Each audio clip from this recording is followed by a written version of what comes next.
The thunder cracked like a whip across the Montana sky, shaking the old barn where I was mending fences. Rain hammered the tin roof, and wind howled through the cracks, but it was the faint cry for help that pulled me outside into the chaos. There, stumbling through the mud, was a stranger, drenched, shivering, and looking like he'd been spit out by the storm itself. I didn't think twice. I grabbed my coat and flashlight, slogging through the downpour to reach him. He collapsed into my arms, his body cold and trembling, muttering something about a broken-down car miles back on the highway. "Name's Alex," he gasped as I half-carried him to the house. "Thanks. I thought I was done for." I nodded, focusing on getting him inside. The ranch had been my sanctuary for years, a place where I escaped the world's judgments. But tonight, it was about to become something more. Once inside, I stripped off his wet clothes, nothing intimate, just practical, and wrapped him in blankets by the fire. He was younger than me, maybe mid-20s, with sharp features softened by exhaustion. I was 35, weathered from ranch life, and not used to company. "I'm Jake," I said, handing him hot coffee. "You can stay till the storm passes." He looked up, gratitude in his eyes, but there was a shadow there too, like he was running from more than bad weather. As the night wore on, the power flickered out, leaving us in the glow of the fireplace. Alex talked to fill the silence, about being a city kid from Seattle, chasing dreams in photography, but hitting roadblocks. "Family stuff," he said vaguely. I didn't pry. I had my own secrets. My folks had passed years ago, leaving me the ranch, but the small town nearby still whispered about why I never married. Being gay in rural Montana wasn't something you advertised unless you wanted trouble. By morning, the storm had eased to a drizzle, but Alex's car was totaled, buried in a ditch. He called for a tow, but service was backed up for days. "Looks like you're stuck with me," he joked, but his eyes lingered a bit too long. I felt a spark, unfamiliar and dangerous. I'd buried those feelings deep, focusing on cattle and crops. But Alex was different, open, unapologetic. Over breakfast, he shared stories of urban life, pride parades, and relationships that didn't hide in shadows. It stirred something in me, a longing I'd ignored. Days turned into a week. Alex helped around the ranch, his city hands blistering on reins and tools. We laughed about it, sharing beers on the porch as sunsets painted the fields gold. One evening, as we watched the herd graze, he turned to me. "You ever feel trapped here, Jake? Like the world's moving on without you?" I hesitated. "Sometimes, but this is home." He nodded, then quietly added, "I left Seattle because my folks couldn't accept me dating guys. Kicked me out." The confession hung in the air. I swallowed hard. Mine would have done the same if they'd known. That night, under stars clearer than city lights, our hands brushed while stargazing. It wasn't planned, but the pull was undeniable. Alex leaned in, and for the first time I didn't pull away. The kiss was tentative, charged with years of repression. But guilt crashed in like the storm. What if the town found out? Ranch hands gossiped, neighbors judged. I broke away. "This can't happen," I muttered. Alex's face fell. "Why?" "Because of what people think." I didn't answer, retreating to my room, heart pounding. The next day, tension simmered. Alex explored the ranch alone, photographing barns and landscapes. I busied myself with chores, but thoughts of him invaded. When evening came, we ate in silence until he spoke. "I get it, Jake. Fear's a bitch. But hiding who you are, that's no life." His words hit home. I'd seen friends leave town, chased by slurs and isolation. Was I doomed to the same loneliness? As the week ended, Alex's car was fixed. He packed his things but paused at the door. "Thanks for everything. You saved me." I wanted to say stay, but fear won. He drove off, dust trailing behind. The ranch felt emptier than ever. Nights blurred into regret. Then, a postcard arrived, Seattle skyline, with a note, "Miss the stars. And you." It ignited hope. I grabbed my keys, heading west, unsure but alive. The drive to Seattle was a blur of highways and second thoughts. Montana's vast plains gave way to Washington's misty forests, mirroring the shift in my mind.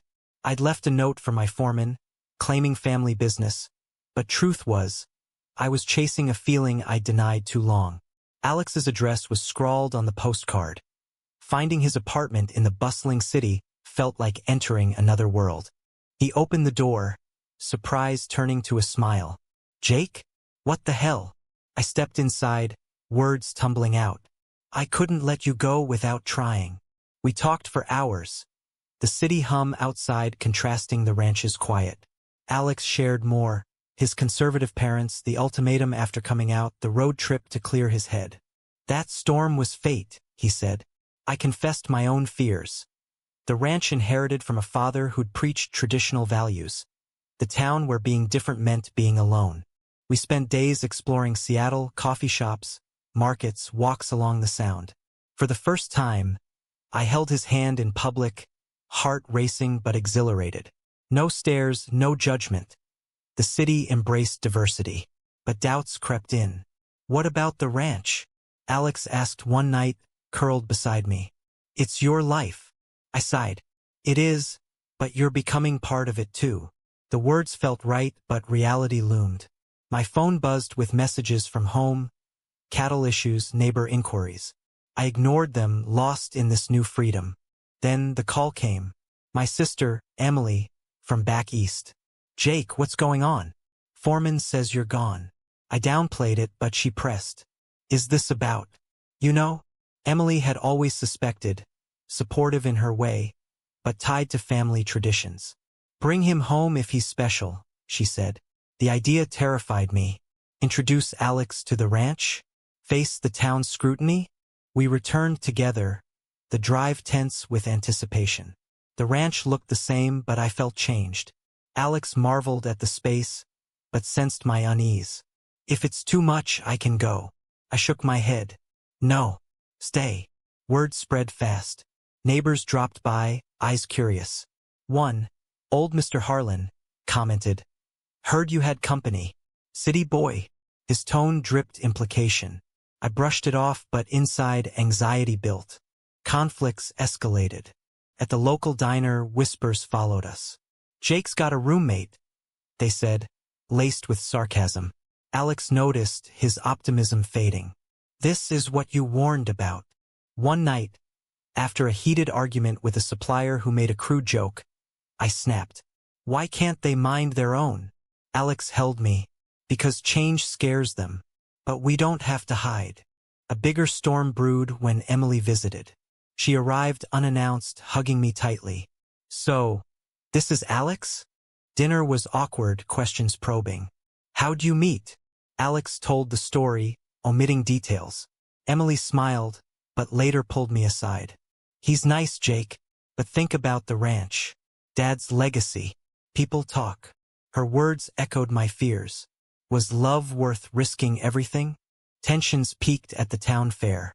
We went together, trying normalcy, but a group of old-timers confronted us. "This ain't San Francisco," one sneered. Alex stood firm. "Love's love." A scuffle nearly broke out, stopped by friends. Driving home, I vented. "See? This is my world." Alex's eyes filled with hurt. "Then maybe I don't fit." That night, we argued fiercely. "You're choosing fear over us," he accused. I countered. "I'm protecting what I have." He stormed out to the barn, leaving me alone with regrets. Morning brought clarity. I couldn't lose him. I found him packing. "Don't go. We'll fight it together." He paused, torn. "Promise." I nodded, pulling him close. But deep down, I wondered if promises could withstand the pressure. The ranch routine resumed, but with undercurrents of change. Alex integrated, helping with chores, his photos capturing the beauty I'd taken for granted. We kept affection private, a compromise that chafed. "It's like we're sneaking around," he complained. I knew he was right, but caution ruled. The town simmered, gossip a constant hum. One day, a petition circulated, subtle, about preserving community values. It wasn't named, but the target was clear. Emily stayed longer, mediating. "Talk to them, Jake. Show you're still the same." I tried inviting neighbors for a barbecue. Alex charmed some, his stories lightening moods. But Harlan cornered me. Your dad would roll in his grave. The words stung. That night, I confided in Alex. Maybe he's right. Alex's face hardened. No, your dad loved you. This is who you are. A turning point came with a crisis. A calf got tangled in wire during a midnight check. Alex and I worked together, his calm steadying me. As dawn broke, bloodied but successful, he said, "We make a good team." It reinforced our bond, but external pressures mounted. Alex's parents called, reconciled somewhat but wary. "Bring Jake home," his mom suggested. The idea appealed, a break from scrutiny. We flew to Seattle for Thanksgiving. His family was polite, but strained. Questions about the ranch veiled concerns. Rural life's tough for our kind, his dad said. Alex defended, Jake's strong. But I felt out of place, the cowboy in an urban setting. Dinner erupted when his brother asked, "You too serious? Marriage?" Silence fell. Alex squeezed my hand. Maybe. The word hung, a possibility I'd never considered. Back home, it sparked dreams. But reality hit when the bank called. Loans due and rumors affected business. Suppliers delayed, citing concerns. "It's harassment," Alex fumed. We confronted the mayor, a childhood friend. "Jake, folks are traditional. Give it time." But time wasn't on our side. A vandalism incident, slurs painted on the barn, shook us. Police dismissed it as kids. But we knew better. Alex's resolve wavered. "I love you, but this hate, it's exhausting." I held him, vowing change. We attended a support group in the city, connecting with others. Stories of triumph inspired, but also warned of losses. One man shared losing his farm to boycotts. "Worth it?" I asked. "For love?" "Yes." Inspired, I came out publicly. In a town meeting, I spoke. "I'm gay. Alex is my partner. Judge me on my work. Not this." Gasps echoed. Some left, others clapped. Harlan shouted opposition, but allies emerged. The divide deepened. Friendships strained. Emily supported, "Proud of you, bro." But the ranch suffered, sales dipped, help quit. Through it, our relationship deepened. Late nights, we planned futures. Maybe sell part of the land, start anew. Alex's photos gained traction online, drawing positive attention. "See? The world's bigger than this town," he said. But a bombshell dropped. Alex received a job offer in New York. Photography for a magazine. "It's my dream," he admitted. "But I won't go without you." The choice loomed. Leave the ranch, my roots? Or lose him? Emotions clashed, arguments flared. "You'd ask me to abandon everything?"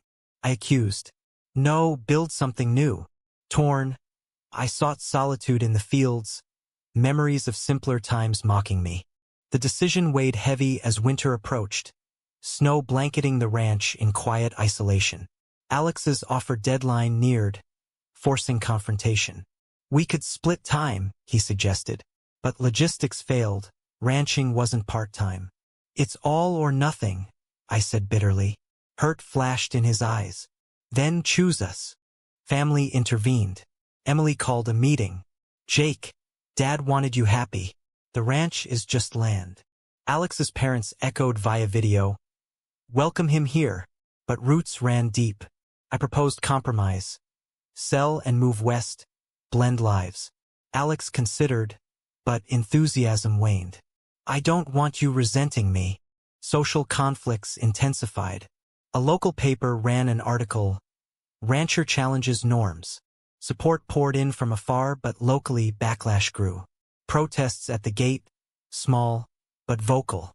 "Keep Montana traditional," signs read. Police patrolled, but fear lingered. One night, a rock through the window. We huddled, Alex trembling. "This isn't worth dying for." The incident galvanized me. I filed reports, rallied allies. A counter-gathering formed, advocating acceptance. Media caught wind, turning our story national. Interviews followed, Alex's photos illustrating. "From storm to strength," headlines read. Fame brought opportunities, donations, partnerships, but privacy shattered. Strangers emailed, some hateful. Amid chaos, our love tested. Intimate moments grew rare, stress dominating. Remember why we started? Alex asked, recreating our first kiss under stars. Warmth returned, but fleeting. The job offer persisted. Take it, I urged, selfless but aching. No, we're in this. A twist came. Harlan's grandson came out, seeking advice. The old man softened, apologizing. Didn't realize the pain. Dehumanized foes, easing tensions. Business rebounded, town evolving slowly. But Alex's dream called. New York's temporary. We can make it work. I agreed, packing for a trial separation. Dropping him at the airport, tears flowed. Come back, I whispered. Always. Months passed, calls sustaining us. His success thrilled, but loneliness gnawed. Ranch felt hollow without him. Visits were passionate reunions, but distance strained.